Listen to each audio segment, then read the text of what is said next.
This is Hubwonk. I'm Joe Salvaggi. Welcome to Hubwonk, a podcast of Pioneer Institute, a think tank in Boston. The eyes of the world have turned to Russia's February invasion of Ukraine, where for the first time since the Second World War, a sovereign European country is facing an existential threat from an advancing army. The Russian leader Vladimir Putin characterized it as a military action necessary to rescue fellow Russians from an oppressive fascist dictatorship. The Ukrainians themselves, led by their charismatic president, Volodymyr Zelensky, have defied this narrative by both mounting armed and civilian resistance and also waging and winning the public opinion campaign for support from the United States and Europe. In an epic struggle to defend its right to sovereignty over the might of a former superpower, the Ukrainian people have accepted the mantle of frontline combatants defending freedom and the international rule of law. But can they prevail over a determined aggressor with ambitions to return Russia to its former Soviet prominence? And what can those of us who look on in horror do to help them in their struggle? My guest today is Senior Fellow from the Institute for the Study of War, Natalia Bugayova, where she leads the Russia and Ukraine portfolio. Her work focuses on the Kremlin's foreign policy decision-making and ongoing global campaigns. Her research paper entitled How We Got Here with Russia, The Kremlin's Worldview, written in 2019, is a chillingly prescient analysis of President Putin's ambitions to avenge the humiliation of the fall of the Soviet Union and lead Russia back to its role as rival to the US and the West. Ms. Bugayova will share with us how the themes in her research should inform our understanding of this war and guide our response. She will also share with us her experience of having her country attacked and trying to help friends and family survive the onslaught. When I return, I'll be joined by Institute for the Study of War Senior Fellow, Natalia Bugayova. All right, we're back. This is Hubwonk. I'm Joe Salvaggi, and I'm now pleased to be joined by National Security Fellow for the Institute for the Study of War, Natalia Bugayova. Welcome to Hubwonk, Natalia. Thank you. Great to be here. Now, before we dive into the details of our discussion of which is the invasion of Ukraine by Russia, you've had a long journey to get to the Institute for the Study of War. In fact, we knew each other back in 2012 at Harvard Kennedy School. But for our listeners, take us through that journey. How did you go from a Ukrainian citizen all the way over to the United States to the study of war? Absolutely. So I'm originally from Ukraine, from Eastern Ukraine, a town called Severodonetsk. I came to US first as an exchange student, then returned to Ukraine where I studied in college and worked in Kiev. Then I came back to the US for grad school at HKS where we've met, then returned to Ukraine again shortly before the Euromaidan Revolution of 2013, 2014. And it was truly a privilege to be a part of those events and help with the reform efforts, first working for the Ministry of Economy and then becoming the CEO of Kyiv Post, which was Ukraine's English language independent publication at the time.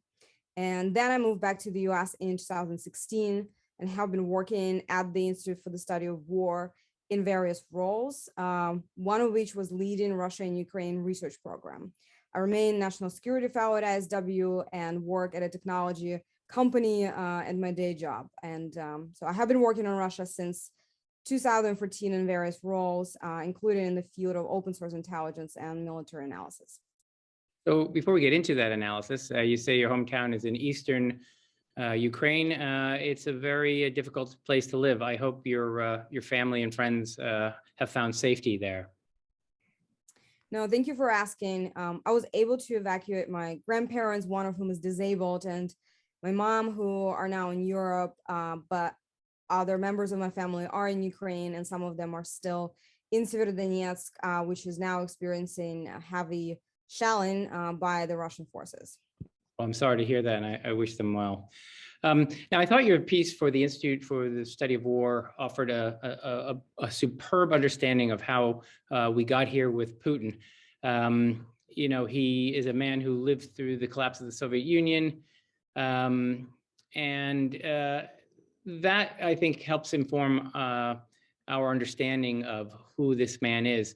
I don't want to oversimplify the thesis of your work, how we got here with Russia. But by my reading, I'm going to paraphrase and then ask you to embellish a little on this. I would say Putin's view is a deep resentment in the Russian loss of stature after the fall of the Soviet Union. He has a nostalgia to return that the power of that empire, if you will. And he sees the West as an obstacle to that return to greatness and resents the US and the West for that.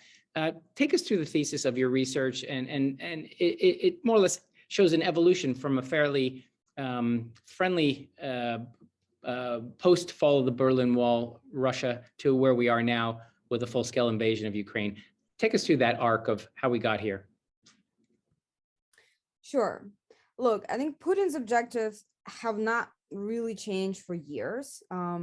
They've always been the preservation of his regime, efforts to restate Russia as a global great power, regain dominant influence over the former Soviet states, and weaken US and neutralize NATO.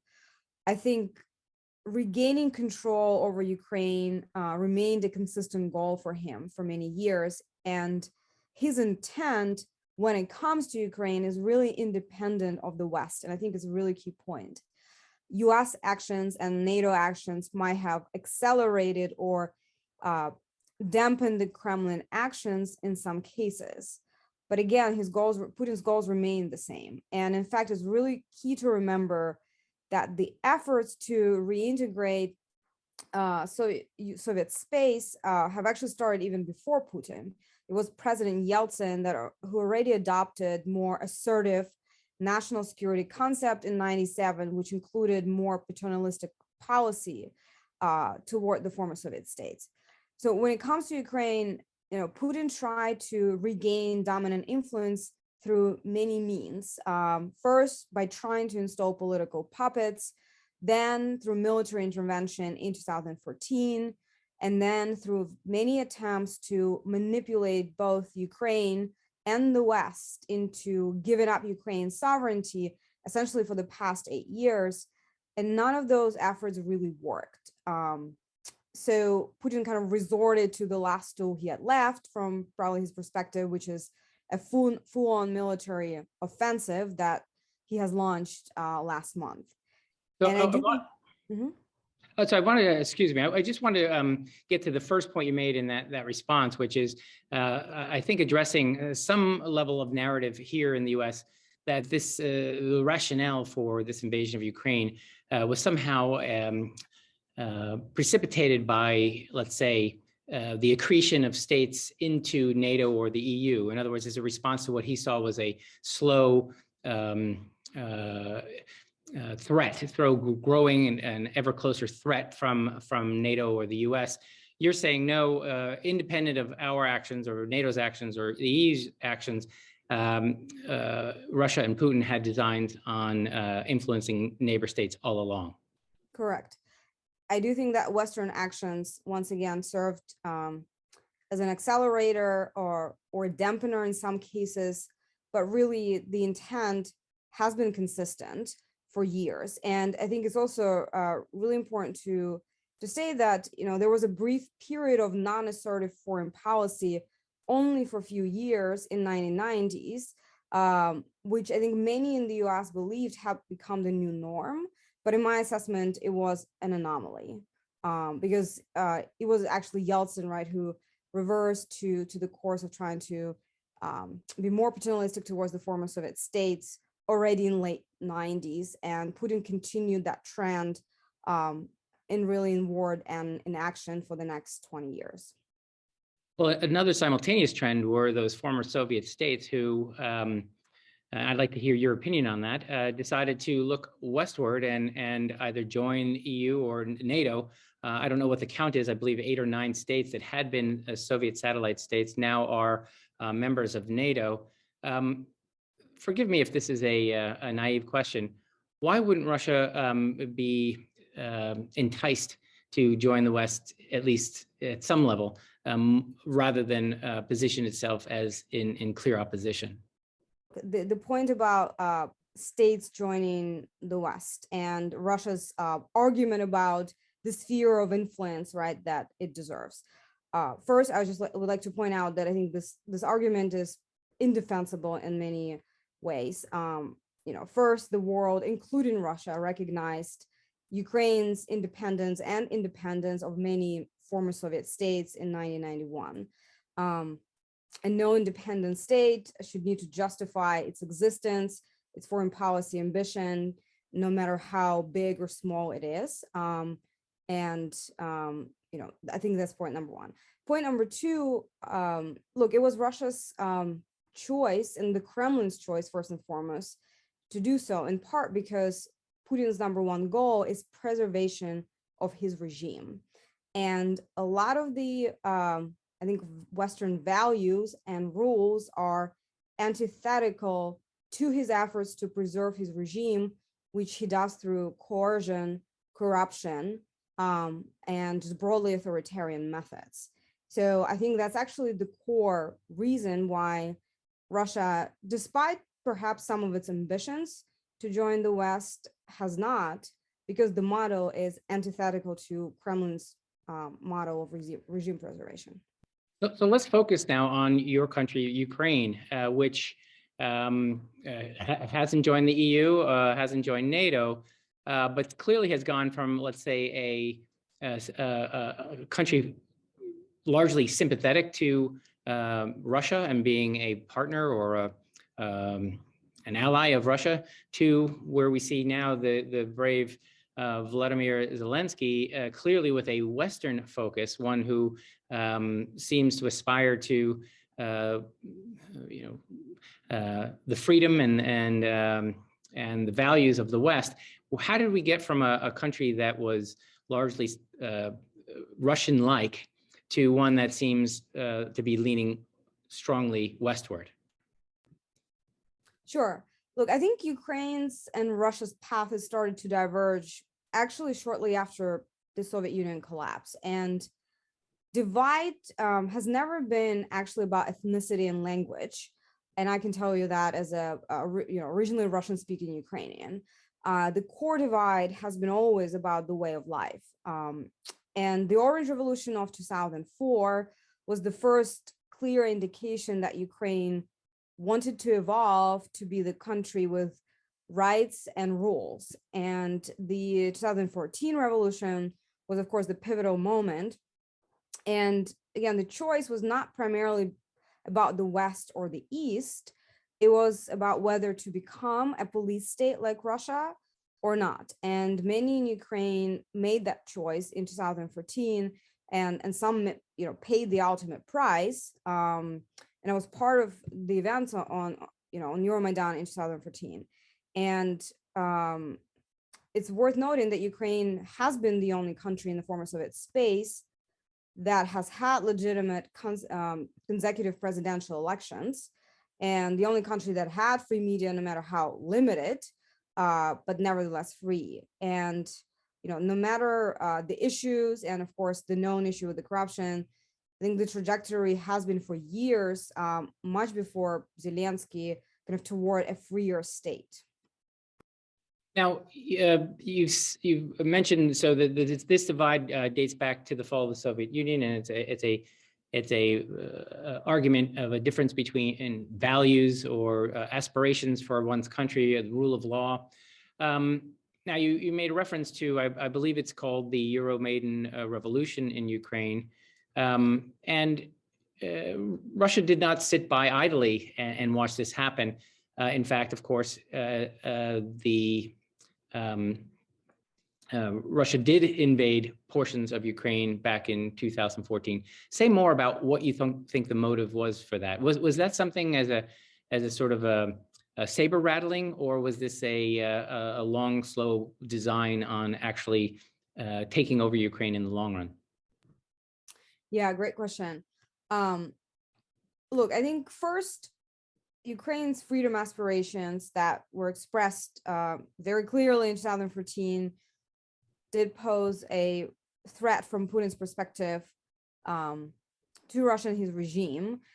precisely because the democratic model in the former Soviet space can both, endanger Putin's regime by showing Russians an alternative, but also endanger Putin's project to integrate the other states in the former Soviet space into kind of Russia-dominated frameworks. I think Crimea, in my assessment at least, was planned long before 2014, given the speed with which it was executed. Putin used the opportune moment essentially when there was a weakness in Ukrainian governance shortly after the Euromaidan Revolution, to both seize Crimea and launch military invasion in Donbass. I think it's also worth noting that, again, as in many cases, the goal was to control Ukraine and to control its decision-making. What Russia tried to do for the subsequent 8 years is to use the illegal self-proclaimed DNR and LNR republics in Eastern Ukraine and try to insert them in Ukrainian governance system with no success. So once again, the goal always been and always remained control. And in 2014, Russia saw an opportunity to go for portions of Ukraine, essentially militarily. I think, again, Crimea was planned long before 2014. So, okay, that's now that we've got a good history lesson up to current times. Now, of course, we have to talk about a war. Now, Ukraine is roughly the size of Texas, an enormous country with 44 million inhabitants. One does not need to be a student of the study of war to know that to quell a population of that size, you would need a substantial force. As one who studies war, it seems that force was woefully inadequate for the job. Is this mistake attributable to the idea that Putin had perhaps thought Ukraine would be, let's say, less resistant to deliberate invasion? Yeah, great question. I mean, Putin has made several substantial miscalculation in his war effort. And while he will and can recalibrate, I think several issues cannot be quickly addressed. And one of those is the fact that Kremlin yet again misunderstood Ukraine. I think Russia miscalculated local sentiment in 2014 when, if you recall, Russia wanted to take 6 regions of Ukraine at least in 2014 and managed to secure only 2 portions of 2 regions. In part because it actually miscalculated loyalties on the ground, resistance, and the sentiment. And it seems that 8 years after, despite the fact that Ukraine has been openly building up its defenses with Western support, the Kremlin has seemed not to have learned that lesson and shown that it does not still understand Ukraine's military capability or popular sentiment, including what's really important among Russian-speaking population, because right now the military action is happening in large part in east and south of Ukraine. And I think in part because, look, Putin and then Kremlin has always assigned very little agency to Ukraine, a classical, I think, imperial or great power mistake. And I think it accounts for some of the miscalculation. I think in addition to that, it also suggests to me a bigger problem of analytical reporting chain within Kremlin that might be broken. So you mentioned agency. Ukraine has a considerable amount of agency here. They're putting up a hell of a fight. As someone who has become a world celebrity in this process has been the President Zelensky. He's winning the public opinion battle hands down. He's been, I suppose, compared to even a Winston Churchill for our time. Do you see the fight that the Ukrainians are putting up, particularly, as you say, it's even the Russian-speaking Eastern Ukrainians are putting up a hell of a fight? Is this owed to his inspiration and leadership, or do you think any reasonable leader in that position would still see and still be leading a fiercely resistant Ukrainian population? No, great question. Look, I think he's doing a fantastic job. However, I think Ukrainians have well surpassed dependence on one leader. And it's really important to highlight. And, even during Euromaidan Revolution of 2014, there was no one leader on Maidan. It was a lot of self-organizing, self-driven effort at the grassroots level. And similarly, when Russian forces launched an intervention in 2014, Ukraine actually didn't have military or army at that point, practically. And it was a lot of just local volunteers who went to the front line and fought at the time when Ukraine even didn't have a president. So I think with Zelensky or without, the fight will continue, though he's certainly, I think, an inspiration figure for many in the world during this time. So let's get into the on the ground. Again, you're a student of the study of war. What's the current military situation on the ground here on day 20? Sure, a couple of quick points. First, look, Putin's original plan to seize Ukraine in a matter of days has failed. Russia has not established air or ground superiority yet. And this is despite $1 billion of investment, years of military reform, combat experience. Russian forces seem to be failing at basic operational art. I think Ukraine's military, but also the whole population, including, once again, Russian speakers, are fighting relentlessly. Russia wasn't able to take a single major city for several days early in the war, but it has shifted its approach and is now essentially trying to inflict maximum cost and humanitarian costs and trying to level and bomb the cities and such a level them to the ground. And we have many documented incidents of targeting civilians. And I think this is how Russia has continued to advance its ground forces very slowly, but under this umbrella of an air campaign. So it seems like it's screeching into something akin to a stalemate. I'm not sure we're there yet. It looks like Russia continues to advance, albeit slowly. Where do you see this military campaign heading, and what key events are you watching for? No, for sure. Look, the outcome is not written from my perspective. The whole country is emerging to defend Ukraine on one side. Russia on the other will likely regroup and renew its offensive. Putin can throw more capability at Ukraine, and there is some capability that he still has in his escalation letter. Russia also has information dominance over Russia's domestic information space, which allows it to spin the war in favorable light. However, there's several challenges for the Kremlin, but also several risks for Ukraine that I'm watching. First, the Kremlin made substantial miscalculation in its war effort, and some of which cannot be fixed quickly, like understanding Ukraine or Russian military struggling with basic operational art.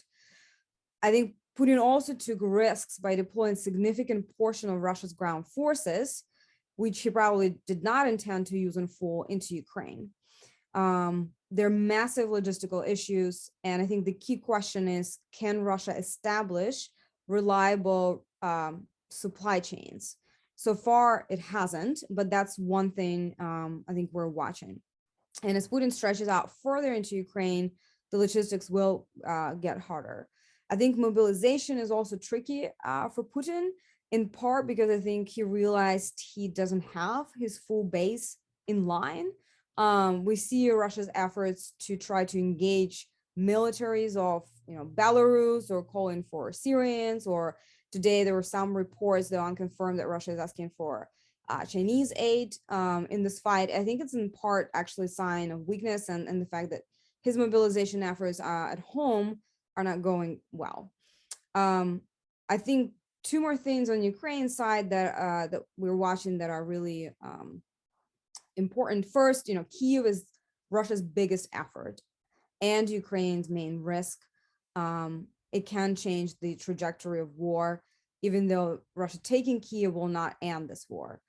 I think second is also Russia's efforts in the south of Ukraine, where it had gained the most ground, even though slower than I think we forecasted.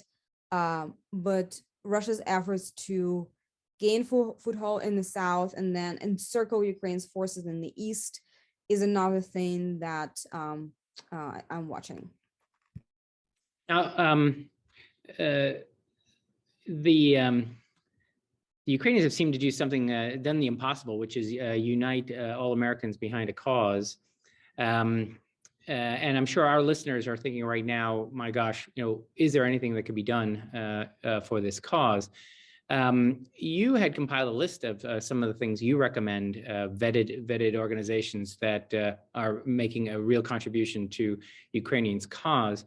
But for those listeners who have skills or have resources, who perhaps even medical or military resources, what can our listeners do to help improve Ukraine's likely positive outcome? No, absolutely. And I talked to a lot of my American friends, and many have said that they felt helpless in a way, but I think there are a lot of things that regular citizens and organizations can do. I'll name just a couple. First, I actually think it's really important to maintain the issue in the news and maintain the spotlight of the issue, and joining rallies, calling representatives to demand military and humanitarian assistance to Ukraine, reading verified sources of information, and actually trying to reach out for those who have friends inside of Russia and Belarus, and trying to break that informational blockade. And Kremlin's trying to keep its population in the dark is actually really important. I think additionally, look, this war will be in part determined by logistics, and ability to send humanitarian and military assistance at scale is actually really, really critical. Ukraine, armed forces are several thousands of people, and then, they're supported by territorial defense, and then they're supported by the population. But if we have, millions of people around the world supporting them, it actually gives Ukraine a chance. So humanitarian aid through organizations like Razom or Nova Ukraine, and you can share the list of the vetted organization that I compiled, is really important. And there are also already ways to send medical and other aid directly to Ukraine from the US, which, now that some of the supply chains are established. I think final one I mention is there's a lot to do also for businesses and organizations, from kind of walking the walk on the ESG and divesting from Russia, but also keeping a lot of businesses accountable, especially those who operate in Russia, but separately just sending supplies to Ukraine at scale. Again, it's time for big moves. People, they're refugees, and people inside of Ukraine, they need basic stuff, right? Mobility, vehicles, fuel, pharmaceuticals, housing, modular homes, and things like that. So I think there are plenty of ways that people at individual and organizational level can support. Now, you study war. We established that. Let's talk about a different topic, which is peace. I know there's been several attempts by both countries to discuss the terms of ending the fighting. In your view, knowing both sides as well as anyone, what might be the terms under which both sides might be able to accept a truce, or perhaps declare victory and end this? Yeah, it's a challenging question, in part because there have been peace talks for the past 8 years, and Russia had many opportunities to establish peace. And I just think peace was never a goal. Control always been the goal. The problem is the way that Putin framed this invasion, essentially stating that Ukraine is not a country and that he aims to, denazify with Russia's false narrative, as well as the brutality of Kremlin's military campaign in Ukraine, and just horrific targeting of civilians, and the casualties and the humanitarian catastrophe that we're observing, just make, I think, peace talks very unlikely at this point, at least, precisely because Putin made it very clear that he will take nothing less than Ukraine's sovereignty, and Ukraine made it very clear that it would not stop fighting. So I think at this point, I do not see a plausible middle ground, but situation can change as military situation on the ground evolves. It seems that, again, Putin has staked his, I dare say, his life, his reputation on this war. He's up for re-election in 2024. As someone who studies Russia and Putin and the dynamics in the Kremlin, does this war, at least as we can see it now, improve or diminish his likelihood of being re-elected, if you can call it that, within Russia? Yeah. So, look, first of all, Ukraine is not the only issue at stake for Putin in this war. His regime is, and actually so is the project to reintegrate former Soviet Union states is on the line. We've seen Russia's efforts to really pull in Belarus fully into this conflict, and Russia has regained control over Belarus over the past year, but still conventional Belarusian forces have not materially entered the conflict. And, Kazakhstan refused to provide soldiers to Russia, at least overtly. So I think there's many things that are at stake for him. I think 2024 is too far away at this point to make that assessment, just given how much he put on the line. I would also say that, look, US should not anticipate that Russia's foreign policy will automatically change when Putin's term ends, whatever that might be and under whatever circumstance that might happen. Unfortunately, I think Putin's approach will most likely outlast him, at least partially, and that is by design. That's unfortunate. Well, I think we're running out of time. I think we'll have to leave it there. Where can our listeners find your work at the Institute for the Study of War? No, absolutely. I think Rush team at ISW is doing phenomenal work covering the conflict and publishing daily updates on Ukraine crisis and the map. And big shout out to my colleagues Mason Clark and George Barris and Katerina Stepanenko at ISW. And you can follow three of them on Twitter, but also just go into the understandingwar.org for daily updates. Indeed, I've been following those, and they're quite informative. It's terrifying, but it's what we're living through right now. So I just want to say a big thank you for joining us in the middle of a war in your country, with your family, your friends, your loved ones. Thank you for taking time out of your busy schedule to join us here on Hubwonk. Thank you. Thank you, and thanks for having me. This has been another episode of Hubwonk. If you enjoyed today's episode, there are several ways to support the show. It would be easier for you and better for us if you subscribe to Hubwonk in your iTunes podcatcher.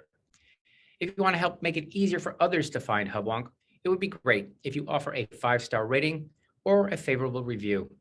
We're always grateful if you share Hubwonk with friends. If you have ideas or comments or suggestions for me for future episode topics, you're welcome to email me at hubwonk@pioneerinstitute.org. Please join me next week for a new episode of Hubwonk.